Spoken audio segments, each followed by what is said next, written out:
Daniel L. Davis. Daniel, muito obrigado por se juntar a nós aqui no Live Now da Fox. O presidente Trump disse isso ontem.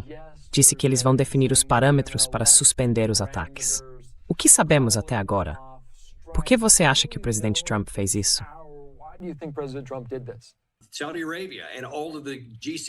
A Arábia Saudita e todos os países do Conselho de Cooperação do Golfo, aparentemente liderados por Mohammed bin Salman, disseram: não façam isso, não lancem um ataque, porque o Irã garantiu categoricamente que retaliaria, não apenas contra os Estados Unidos, nem mesmo apenas contra Israel, mas contra cada um desses países do Conselho de Cooperação do Golfo.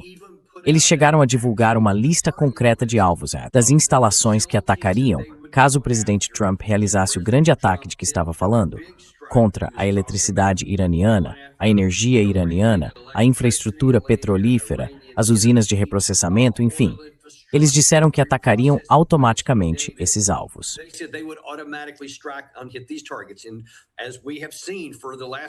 E como vimos nas últimas várias semanas, quando o Irã dispara alguma coisa, acerta. E quero dizer, com precisão milimétrica. Os sistemas de defesa aérea simplesmente não são capazes de derrubar o que os iranianos lançam. E isso causaria uma perda catastrófica no fluxo de petróleo em toda a região, o que, é claro, afetaria toda a economia global. E eles estavam, segundo me disse uma certa fonte, estavam gritando.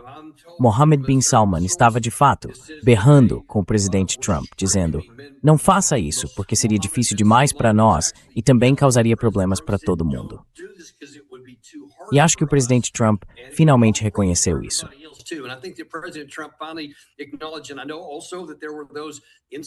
E também sei que havia pessoas dentro da Casa Branca dizendo ao presidente, quer dizer, publicamente, o general Brankovich disse nesta semana, ou pelo menos isso foi divulgado no The Washington Post, que não temos recursos navais suficientes para defender, sozinhos, tanto os ativos dos Estados Unidos quanto os de Israel no Oriente Médio. O general Kane, ao que parece, também disse, há cerca de uma semana, que não temos mísseis interceptadores nem mísseis ofensivos suficientes, e que de qualquer forma não teríamos sucesso. Mesmo que os atingíssemos, isso não os obrigaria a reabrir o Estreito de Hormuz. Então acho que tudo isso junto fez o presidente Trump perceber que seria um esforço inútil e que prejudicaria nossa capacidade de reabrir o Estreito, em vez de ajudar.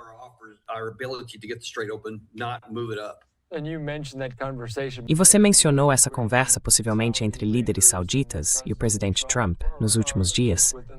Quanta influência a Arábia Saudita tem? Eles têm a atenção do presidente. Tem mais influência do que tiveram durante esse conflito de 5 meses?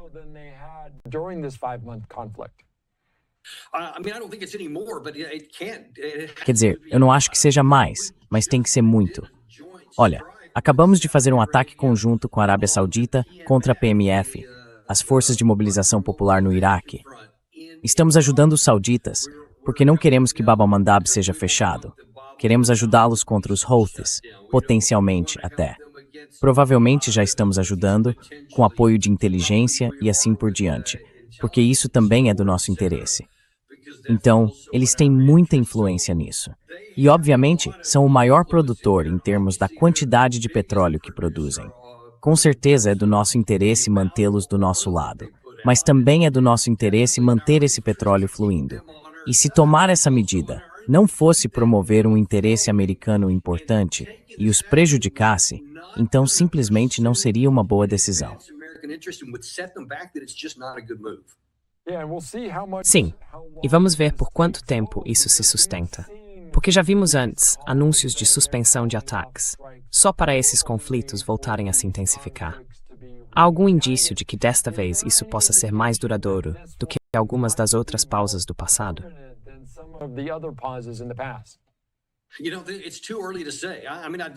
Sabe, é cedo demais para dizer.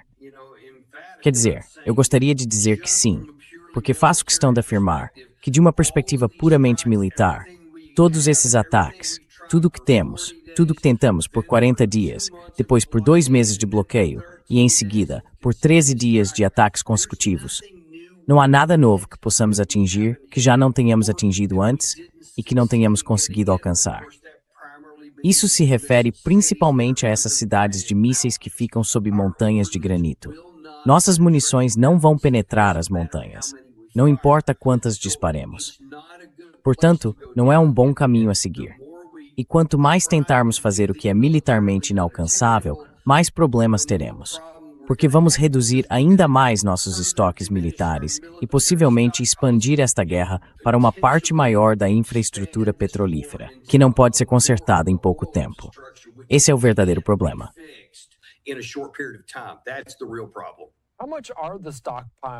Quais são os estoques do governo Trump? Eles evitam informar o número exato de mísseis Patriot e de outros interceptadores que têm para defender alguns dos aliados do Golfo. Mas até que ponto isso é um fator? A capacidade dos Estados Unidos de derrubar esses ataques? E quanto ainda tem em recursos e artilharia?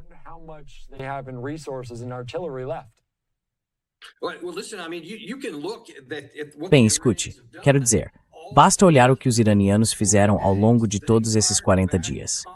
Eles responderam constantemente, atingindo nossos alvos durante todos os 13 dias. Toda vez que disparávamos algo, eles disparavam algo em resposta.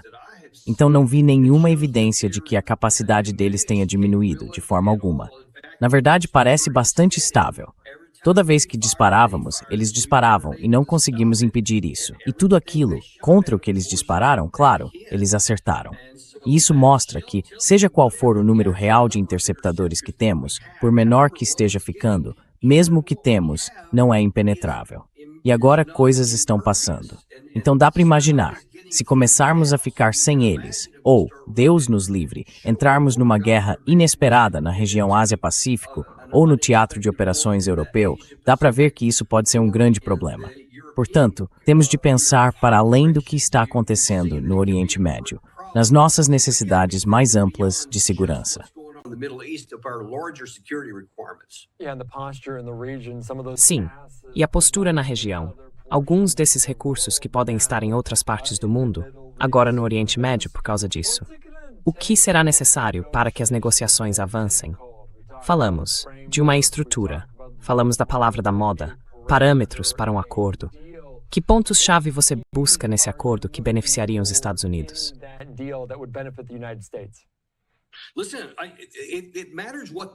Escute, importa aquilo com que os dois lados vão concordar. Eu vinha dizendo no meu programa, meses antes de o memorando de entendimento ser assinado, que as posições públicas dos dois lados estavam muito distantes.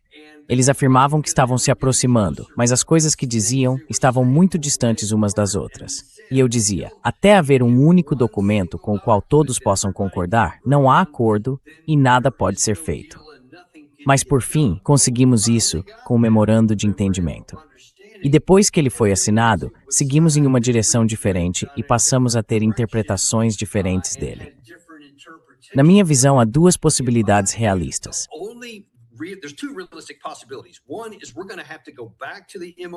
Uma delas é que vamos ter de voltar ao memorando de entendimento. Vamos ter de fazer todas as coisas que eram exigidas de nós.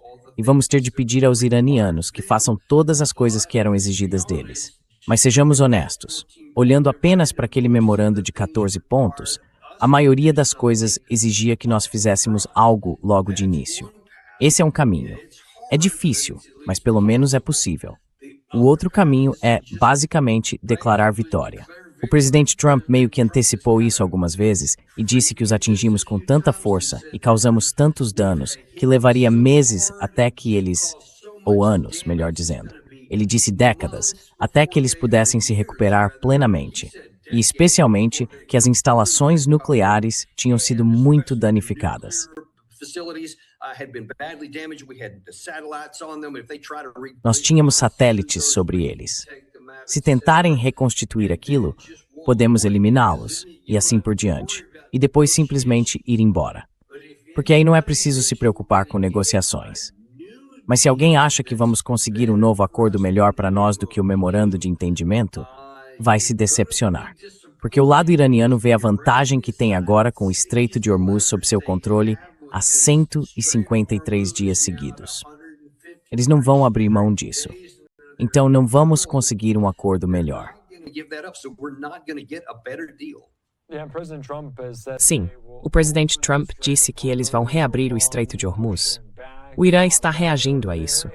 Há algum indício, neste momento, de que o Estreito de Hormuz esteja reabrindo, ou prestes a reabrir, para dar sinal verde à passagem de embarcações? Não. Na verdade, eu consultei a Kepler e várias outras fontes esta manhã, e nas últimas 48 horas, um total impressionante de 2 petroleiros passou por ali. Isso representou cerca de 4 milhões de barris de petróleo em 48 horas, em vez dos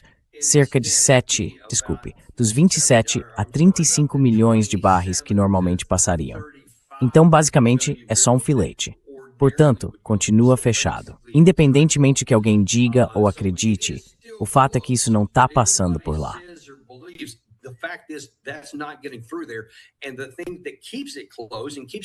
E o que mantém isso fechado e mantém o Irã no controle são recursos que não conseguimos impedir, ou seja, aquelas cidades de mísseis, porque elas podem disparar mísseis de longo alcance ou drones de longo alcance praticamente quando quiserem. E há ainda outras coisas, como as lanchas rápidas, os torpedos e outros recursos. Eles nem sequer mobilizaram todas as suas capacidades. Nós simplesmente não conseguimos impedir tudo isso. Então, a menos que concordemos com algo com que eles também possam concordar, eles não vão abrir mão desse controle. E isso é muito bem que nós aceitarmos. Investesse outra saída. Anamapes.